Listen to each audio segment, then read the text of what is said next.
Okay, so the contest is going on. I have solved all four problems, so let's go through them. The first one is sum of integers with maximum digit range. So here we are given an array and we have to tell the sum of all those numbers who have the maximum difference between the largest and the smallest digit present in the number. Like if you see this array, so 5724 has 7 and 7 minus 2 5 range. 350 has 5 minus 0 5 range. So these have the largest. So we add them up to get 6074. Yeah, similarly here. So this is a simulation problem. We can just keep the record of the current sum and the maximum difference we have encountered. So if you see the implementation, this answer will store the sum and this difference is like the maximum digit difference I've encountered so far. So I iterate over all the numbers and this is finding the maximum and the minimum digit of the number. Like mod 10 will give us a digit and divide by 10 will like remove that digit. So keep on iterating. Like if A is 5724, then A mod 10 will give us 4 and A divided by 10, like it is an integer division, so it will give us 572. So it's like removing this digit. And we keep on doing this until A is greater than 0. Then the current difference we have is like the maximum minus minimum. If the maximum difference we have found so far, if that is less than D, then we can ignore all the previous values we have considered and just consider the new one. So now difference will be equal to D and answer will be equal to X. So answer will start with this number, the current number. Otherwise, if difference is equal to D, that means we have found this difference before and this is the maximum we have so far. So we just increment answer with X and then return it. So yeah, that's the first one. Second one, with this was a tricky one. So we are given two strings and we can replace at max one in character in string S with some other character, and then we have to tell if it is possible to make S a subsequence of T. So like in this example, if we see CAT and CHAT, so here like this is already a subsequence, but in the example like it has converted A to H, then seen this as subsequence.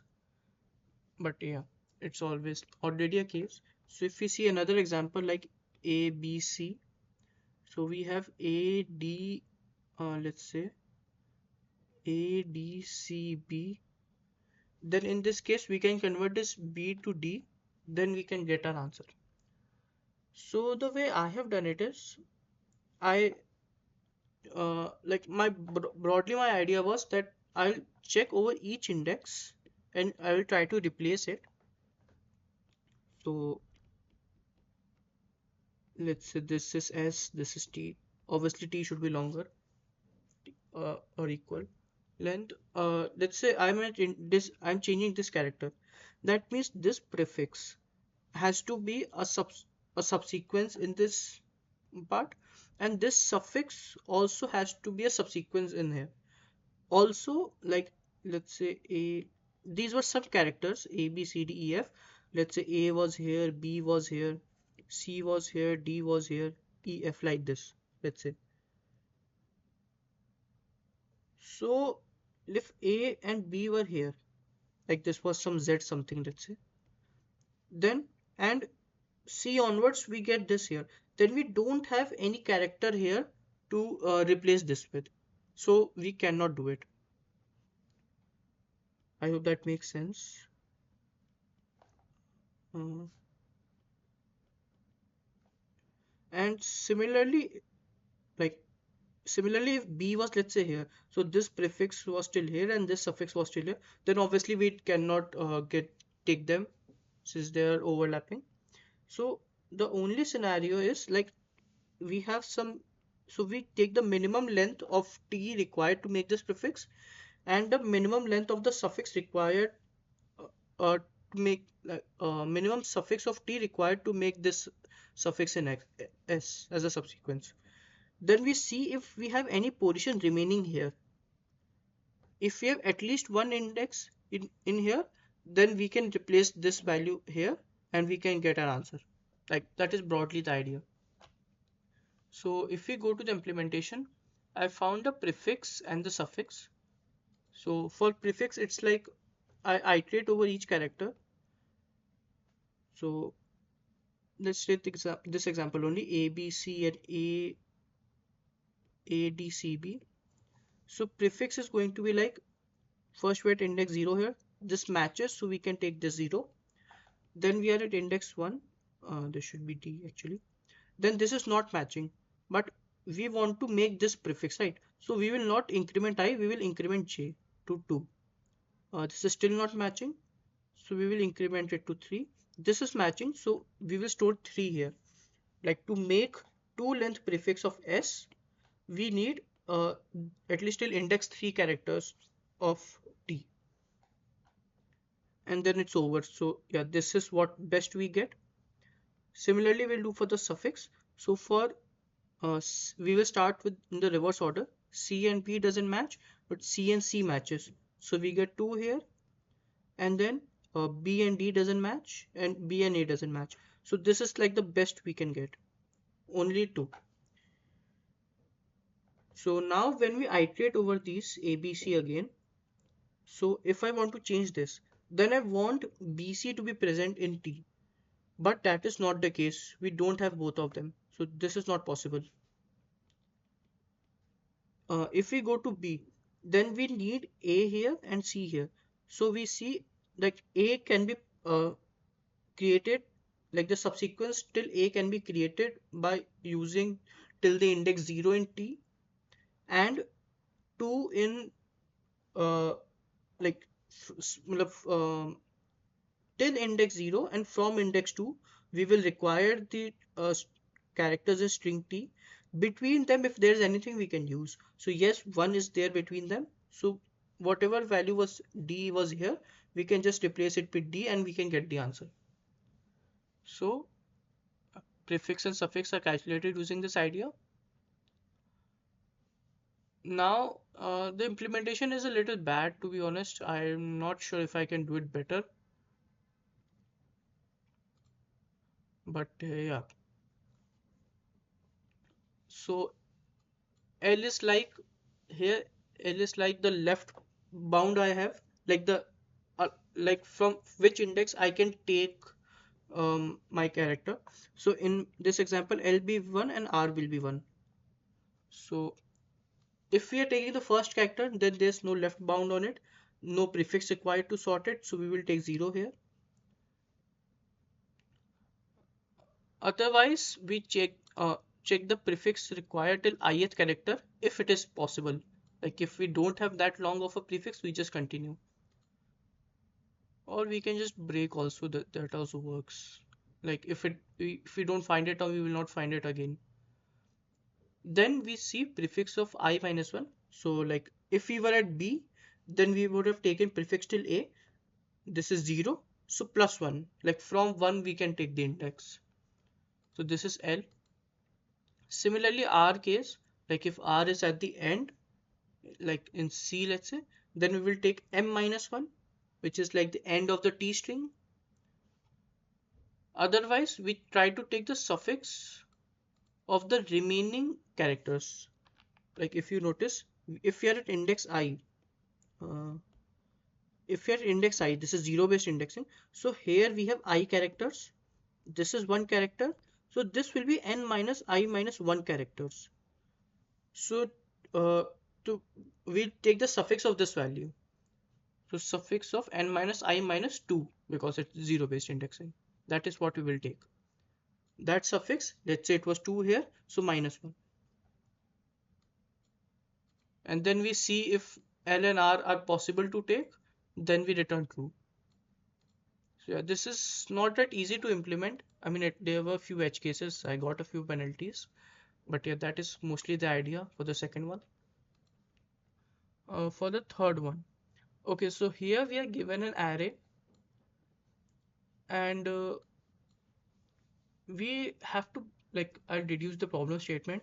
We have to basically find the mm, like, if we will choose a k, then we, like, if we have an array, let's say, and if we choose some k, like this is a factor of k, this is a factor of k, and these are not factors of k, unless this is a factor of k, then we will plus this value minus this value accordingly.